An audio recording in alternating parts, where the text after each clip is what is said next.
Chicos, continuando con el sistema estomatognático, en esta oportunidad vamos a hablar del piso de cavidad bucal, del órgano que se encuentra contenido dentro de la cavidad bucal propiamente dicho, que corresponde a la lengua, y por último hablaremos de la amígdala palatina.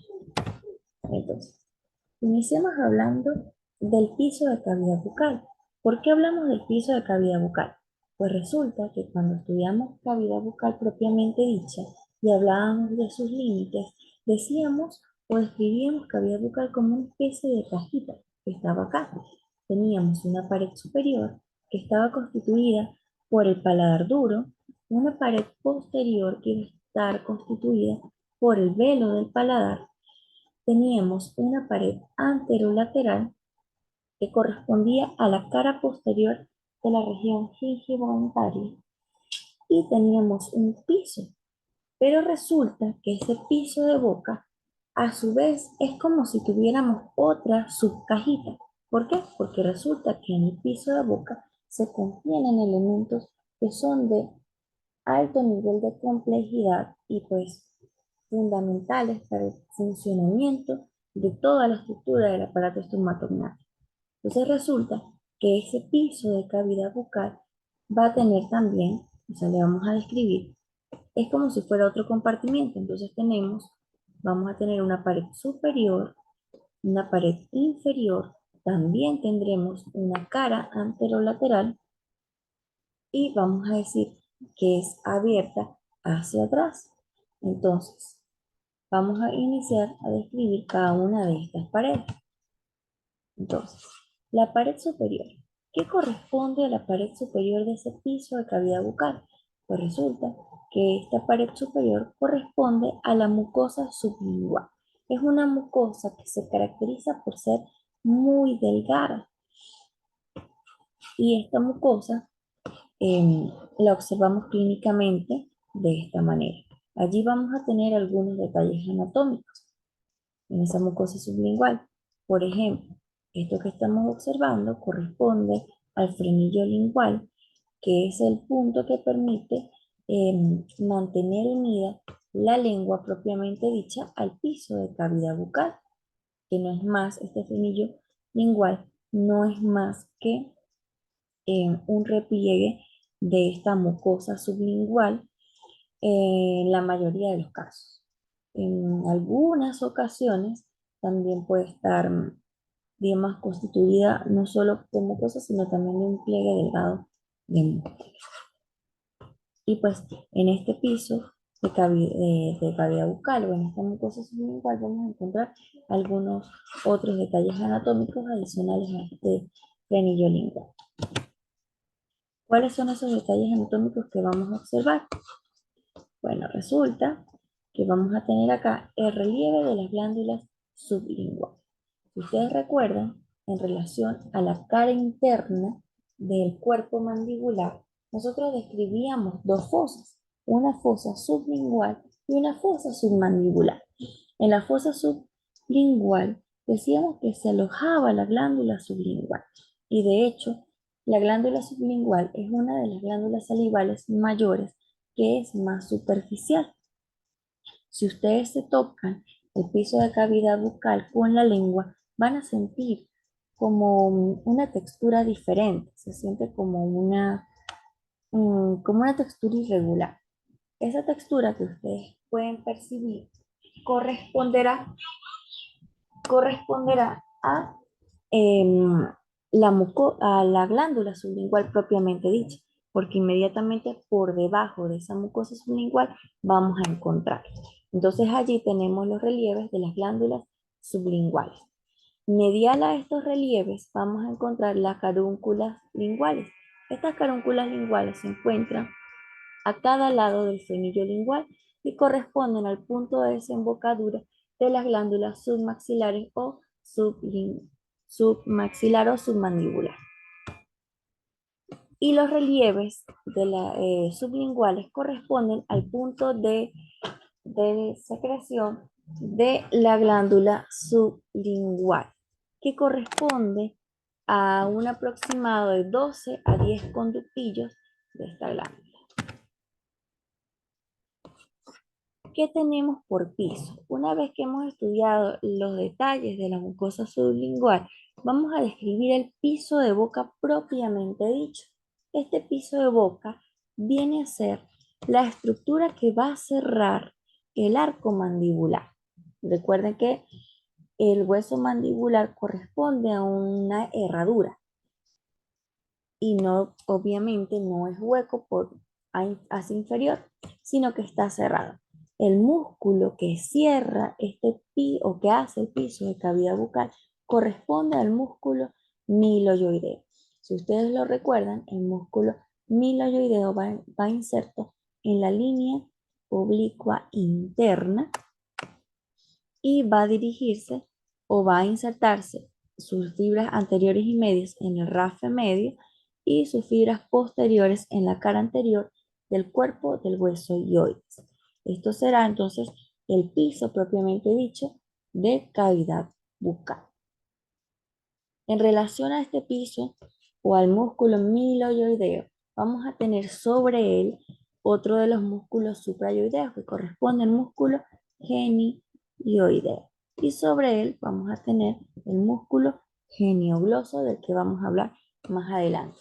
Importante que veamos que ese piso o este músculo miloioideo va a estar en relación con las glándulas salivales, en este caso con la glándula sublingual, que es la que estamos señalando acá, ¿sí? Si lo observan, ocupa ese espacio, esa pequeña depresión en el cuerpo mandibular, que era la glándula, la fosa sublingual, y vamos a tener allí inmediatamente sobre ella o muy superficial la mucosa sublingual. Es por eso que podemos tocarla con nuestra propia lengua. Y abrazando ese piso o ese músculo miloioideo vamos a tener la glándula submandibular, también ocupando la fosa submandibular, y vamos a ver que esta glándula tiene dos porciones, una porción inferior y una porción superior que hace como una especie de C, porque abraza el músculo miloioideo. Mírenlo acá. La glándula submandibular abraza el músculo miloioideo o el piso de boca. ¿Qué corresponde a la cara anterolateral? Resulta que la cara anterolateral va a corresponder a la cara interna del cuerpo mandibular, ¿sí? Es lo que vamos a tener como nuestro límite de piso de boca. También tenemos un límite medial, un límite interno medial. Este límite interno corresponde a un tabique muscular hecho por la musculatura intrínseca y extrínseca de la lengua, ¿sí? Es la musculatura que corresponde propiamente a, a la lengua propiamente dicha. Ahora, no hablamos de una cara posterior o una pared posterior. ¿Por qué? Porque resulta, o vamos a decir que la pared posterior es abierta, porque no existe. Así como teníamos en cavidad bucal propiamente dicha una pared posterior que correspondía a el velo del paladar o el paladar blando, en el caso del piso de boca propiamente dicho, no tenemos una pared posterior. Entonces solo hablaríamos de un límite superior, que sería la mucosa sublingual, un límite inferior, que sería el músculo miloioideo, una cara anterolateral, que sería el cuerpo mandibular, y una cara o una pared interna o medial que corresponde al macizo muscular de la lengua. Ahora, ¿qué se contiene dentro de este espacio? Tenemos ya una región bien delimitada con paredes. ¿Qué contiene este espacio? Bueno, vamos a describir elementos vasculares y nerviosos de suma importancia. ¿Qué elementos nerviosos tenemos acá? Bueno, vamos a tener el nervio lingual, encargado de llevar la sensibilidad general, sensibilidad al piso de boca propiamente dicho. Tenemos, por supuesto, la presencia del nervio hipogloso. ¿Por qué? Porque es el encargado de llevar la información motora a los músculos de la lengua. Tenemos también, recuerden que acá en el piso de boca, aquí estamos observando, ¿lo ven? Llevamos acá el nervio lingual, pero resulta que ese nervio lingual estaba asociado a un ganglio. ¿Lo ven acá? Parece una arañita. Ese ganglio será el ganglio submandibular, que es un ganglio también de naturaleza parasimpática. Inferior a este vemos acá el nervio hipogloso y tenemos elementos vasculares. ¿Qué elementos vasculares tenemos? Bueno, vamos a describir la vena y la arteria lingual. Tenemos también la prolongación anterior de lo que les comentaba de la glándula submaxilar o submandibular. Vamos a tener la glándula sublingual y por supuesto el conducto excretor de la glándula submandibular. En la literatura van a encontrarlo como el conducto de Wharton. Visto acá con un poco más de detalle, entonces podemos observar, vemos acá el componente vascular, este sería nuestro punto arterial que corresponde a la arteria lingual, arteria que deriva de la arteria carótida externa. Vemos cómo genera la arteria del dorso de la lengua, la arteria sublingual para terminar, o bueno, su rama terminal corresponde a las arterias raninas que se encuentran inmediatamente por debajo de la B lingual o hacia adelante de la B lingual. Y acompañando esta arteria tenemos la arteria lingual afluente del tronco tirolinguo faringofacial que va a ser afluente de nuestra vena yugular interna. Esto que vemos acá pintado en verde corresponde al conducto excretor de la glándula submandibular o el conducto de Wharton. Y esto que tenemos acá es el nervio lingual asociado a su ganglio parasimpático. Tenemos acá las carúnculas, este conducto de Wharton es lo que va a drenar ambos lados del frenillo lingual en las carúnculas sublinguales.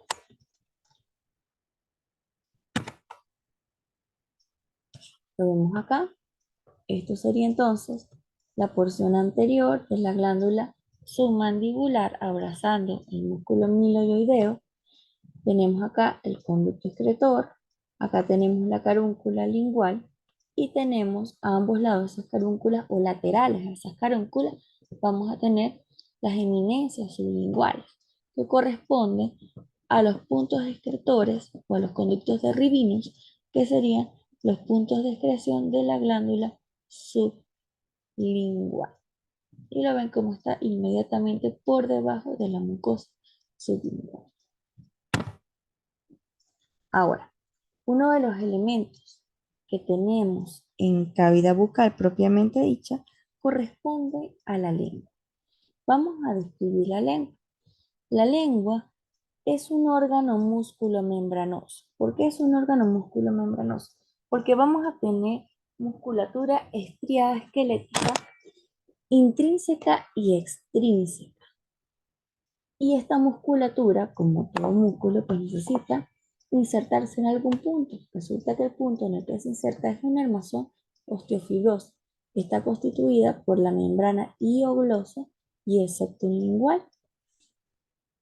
Y estos músculos van a estar recubiertos de mucosa. Una mucosa especializada, en el caso del dorso de la lengua, porque vamos a tener allí la presencia de las papilas gustativas.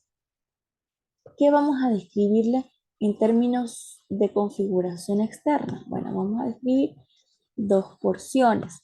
Una porción fija que corresponde a la base de la lengua o también llamada la porción faríngea y una porción anterior que es la porción móvil o porción bucal. Entonces vamos a empezar a describir cada uno de los detalles que vamos a ver en esta zona. Entonces, ¿qué porciones tenemos? Tenemos la raíz de la lengua o porción faríngea. Esta es una porción fija. Es la porción que está inmediatamente por detrás de los pilares anteriores del velo del paladar, que es lo mismo que digamos que es el arco palatogloso.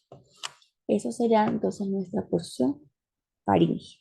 Y tenemos una porción anterior o bucal, que es la porción móvil, ¿sí? Entonces vamos a describir en estas dos grandes zonas algunos detalles anatómicos.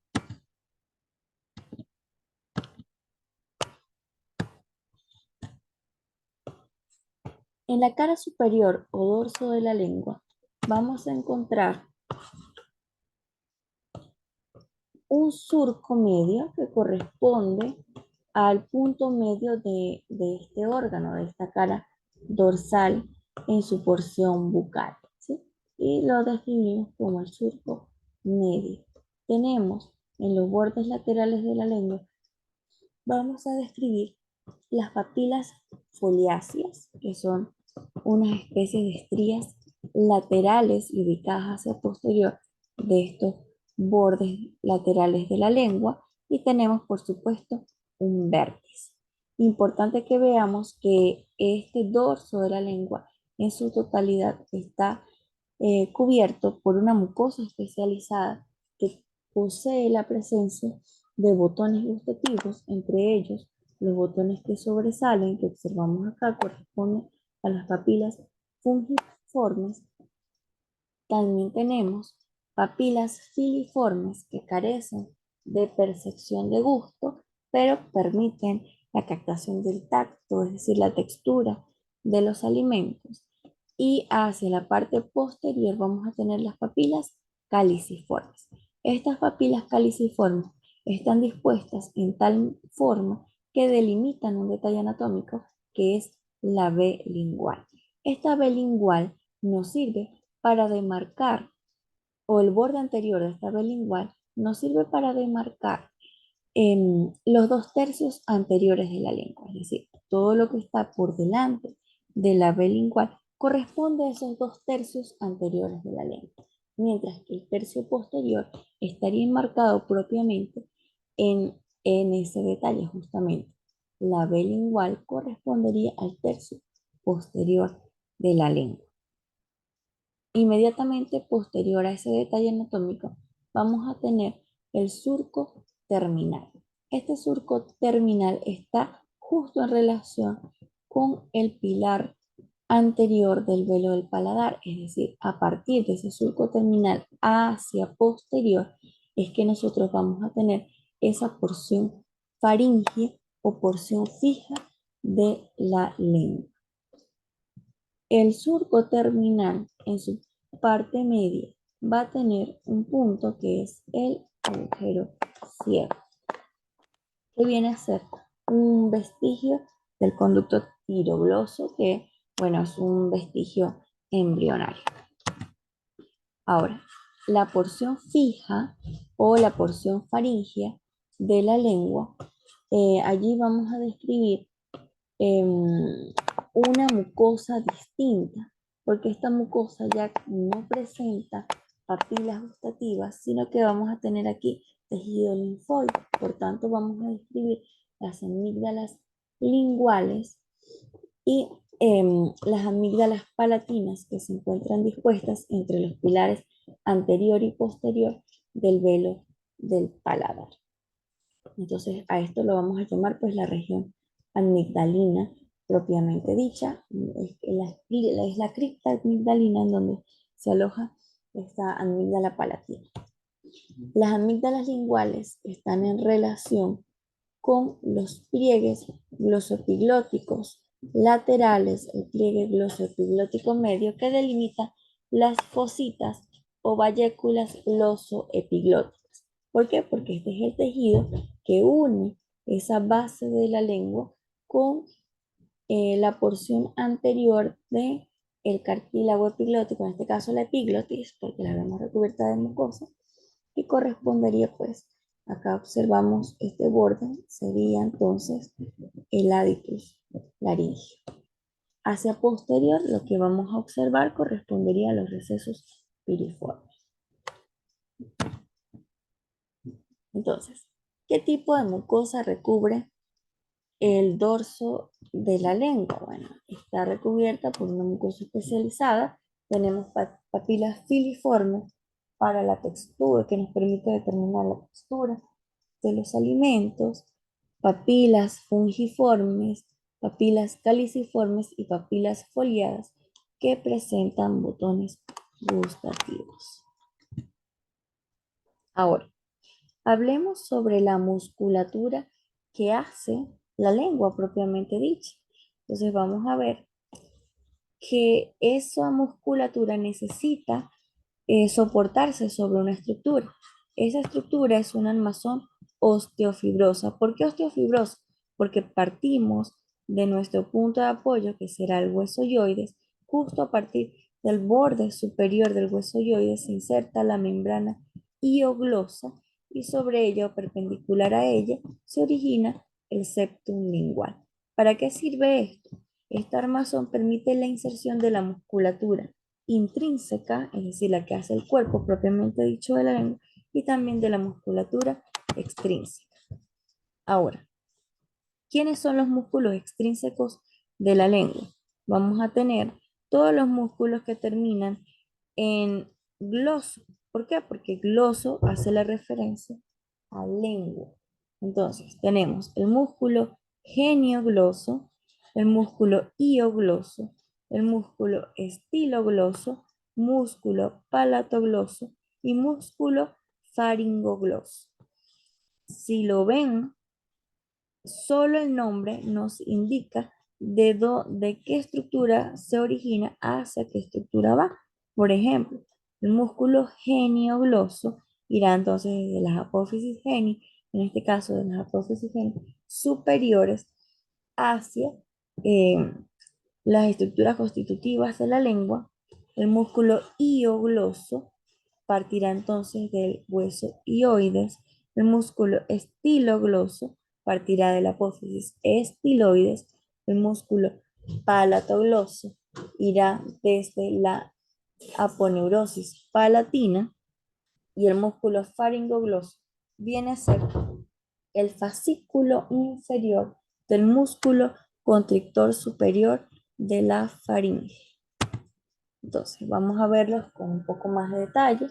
El músculo geniogloso. El músculo geniogloso va a ir inserto en las apófisis geni superiores y sus fibras van a terminar como un abanico. Toda esta estructura grande que vemos acá corresponderá al músculo geniogloso. Por tanto, vamos a escribir fibras anteriores, fibras medias y fibras posteriores. Las fibras anteriores van a ir hacia al vértice o punta de la lengua. Sus fibras medias van a ir hacia el dorso de la lengua y sus fibras posteriores van a llegar a la cara anterior del cuerpo del hueso yoides. Este músculo es un músculo bastante prominente que formaría parte entonces de ese tabique medio que correspondería al límite interno o medial del piso de boca. ¿Cuál es la acción de este músculo? Es el responsable de protruir la lengua, es decir, cuando hacemos ese gesto de sacar la lengua, bueno, lo estamos haciendo gracias al músculo geniogloso. Otra cosa que nos permite hacer este músculo es abarquillar la lengua. ¿Qué es abarquillar la lengua? Es lo que dice acá, lleva la parte interna de la lengua hacia abajo. Cuando las personas hacen que la lengua parezca un rollito, eso es básicamente abarquillar la lengua, que suele ser un carácter dominante en términos genéticos. El músculo hiogloso es el siguiente. Vamos a describirlo, lo vemos acá, como un músculo cuadrado, delgado, un músculo plano que va inserto en las astas mayores y cuerpo del hueso hioides para dirigirse, sus fibras oblicuamente se dirigen hacia arriba para insertarse en el septum lingual. ¿Cuál es su función? Su acción, pues acorta al contraerse, permite comprimir la lengua hacia el piso de boca. El músculo estilogloso. El músculo estilogloso se va a originar en la cara anteroexterna de la apófisis estiloide. ¿Lo ven acá? Y se va a dirigir a manera de fascículos en tres fascículos. Un fascículo superior, un fascículo medio y un fascículo inferior. El fascículo inferior se entrecruza con las fibras del músculo geniogloso y del músculo lingual inferior. Este es el músculo lingual inferior.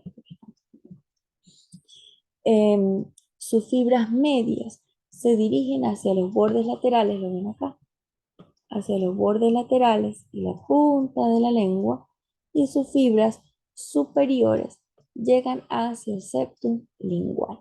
¿Cuál es la acción? Pues cuando este músculo se contrae, permite llevar hacia atrás y hacia arriba la lengua, lo que permite aplicarla sobre el velo del paladar.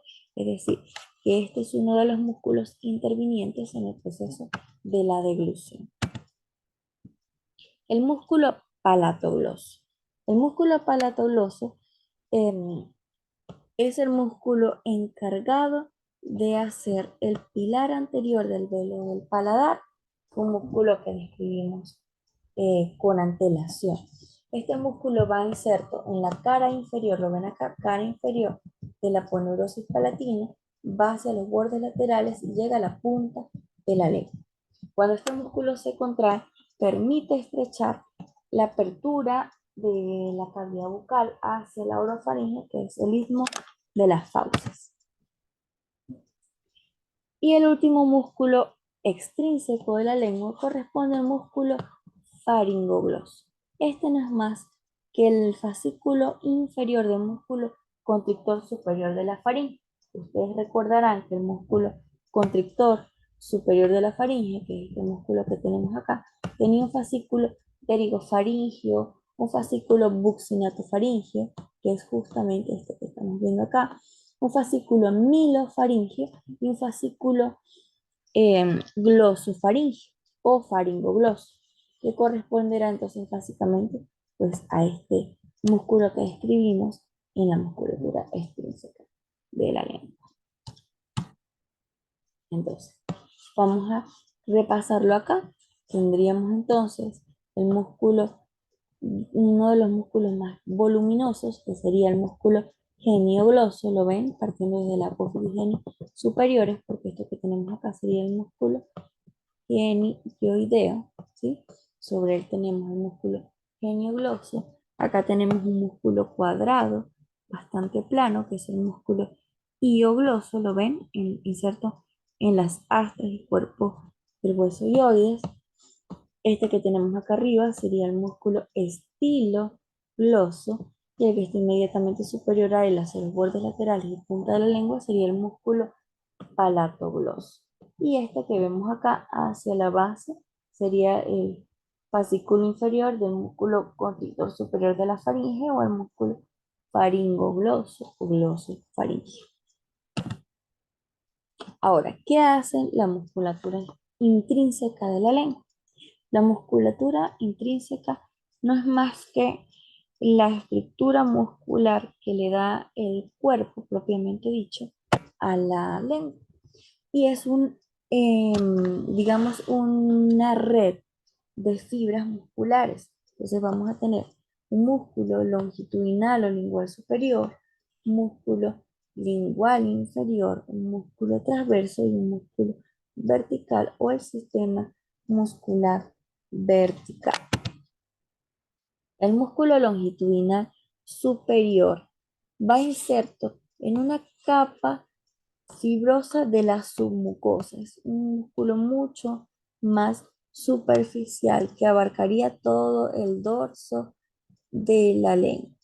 ¿Dónde se inserta? Pues es un músculo bastante amplio porque está inmediatamente por debajo de la mucosa lingual y se extenderá hacia los bordes de la punta de la lengua. ¿Cuál es la acción? Pues permite levantar la punta de la lengua. Mientras que el músculo longitudinal inferior o lingual inferior, que es este músculo que estamos viendo acá, es un músculo que se ve inserto en las astas menores del hueso ioides como acción deprime la lengua, es decir, que es sinergista del músculo hiogloso y pues sus fibras se van a perder en términos de inserción distal entre las fibras del músculo hiogloso y del músculo geniogloso. Lo que corresponde a los sistemas, el músculo transversal de la lengua, va inserto en el tabique lingual, es decir, va inserto en este músculo que vemos acá y va inserto en el septum lingual, que se extiende hacia los bordes laterales de la lengua. ¿Cuál es su acción? Permite redondear la lengua y acercar sus bordes, es decir, uno de los músculos que también participa en ese proceso de abarquillar la lengua. El músculo vertical o el sistema vertical corresponde al entramado longitudinal que observamos justamente acá. Ven que vienen unas fibras que se ven mucho más verticales, que van, digamos, perpendiculares a las fibras o al sistema transverso.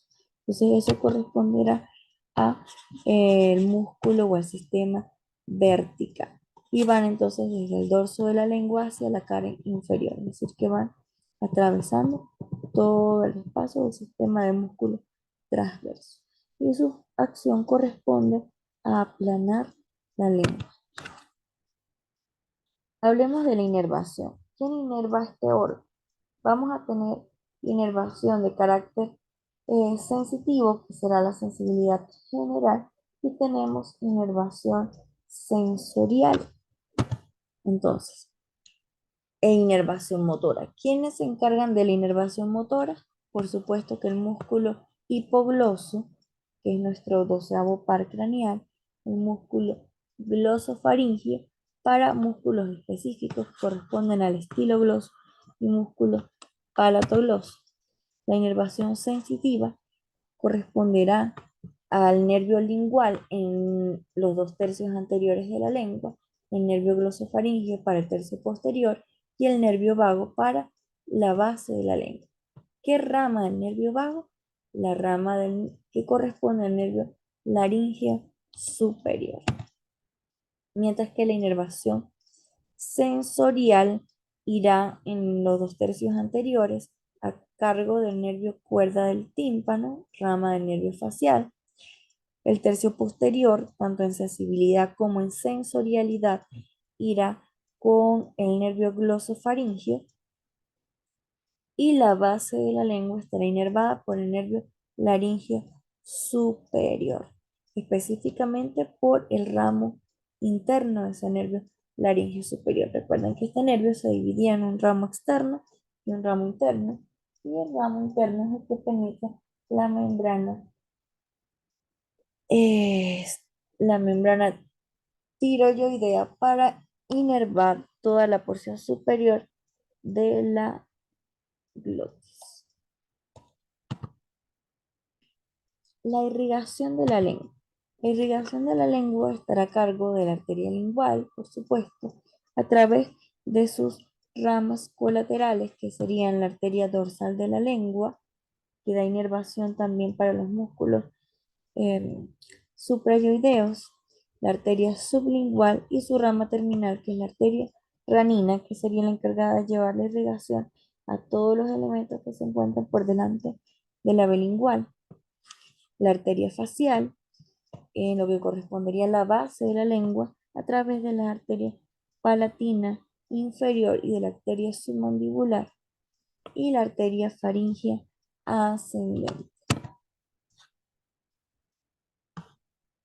Ahora, una vez descrita la lengua, debemos describir la región palatina. ¿Por qué? Porque resulta que la región palatina va a estar en contacto con esa porción fija o porción faríngea de la lengua.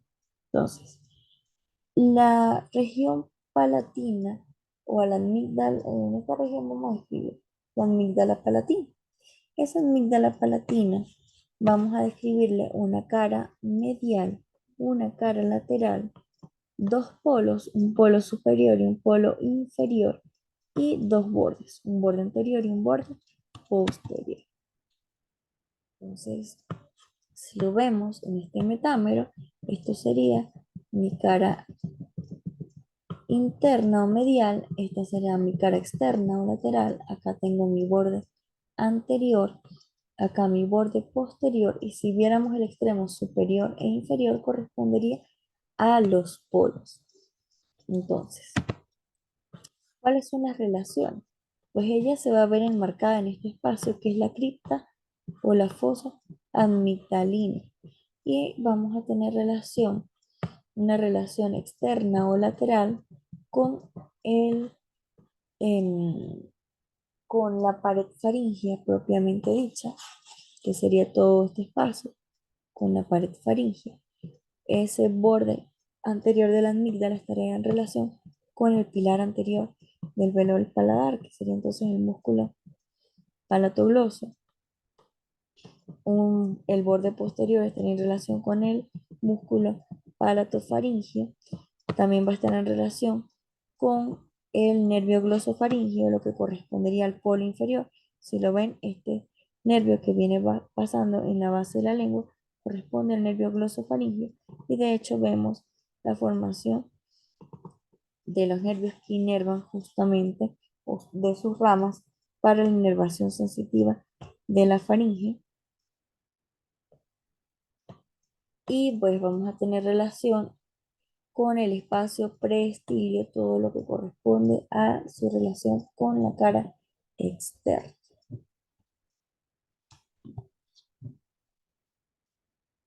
Entonces, ¿cuáles son los límites de esa cripta o de la fosa amigdalina? Pues vamos a tener el pilar anterior del velo del paladar, del arco palatoloso, hacia atrás tenemos el arco palatofaringeo. Inferiormente tendríamos la base de la lengua y lateralmente tendríamos la pared faríngea. Eso serían las estructuras que hacen esa fosita en donde vamos a encapsular a nuestra amígdala palatina. Lo vemos acá clínicamente. Entonces, esto que está al fondo será la pared faríngea. Acá tenemos la base de la lengua. Esto es el pilar posterior del velo del paladar. Y acá tengo el pilar anterior del velo. Entre este espacio, acá justamente, vamos a ubicar la amígdala palatina. Lo vemos acá. Acá tenemos la amígdala palatina. ¿Quién inerva e irriga esta amígdala? Pues de la inervación se va a encargar el nervio glosofaríngeo y también el nervio lingual en su paso. En cuanto a la irrigación, se va a encargar la arteria palatina ascendente, rama de la arteria facial en su porción profunda. También se encarga la arteria lingual y la arteria faríngea ascendente. Y bueno, ya con esta descripción de la amígdala palatina, culminamos esta presentación. Nos queda estudiar este aparato estomatognático, lo que correspondería a las glándulas salivales mayores y a la articulación temporomandibular. Eso ha sido todo hasta los momentos.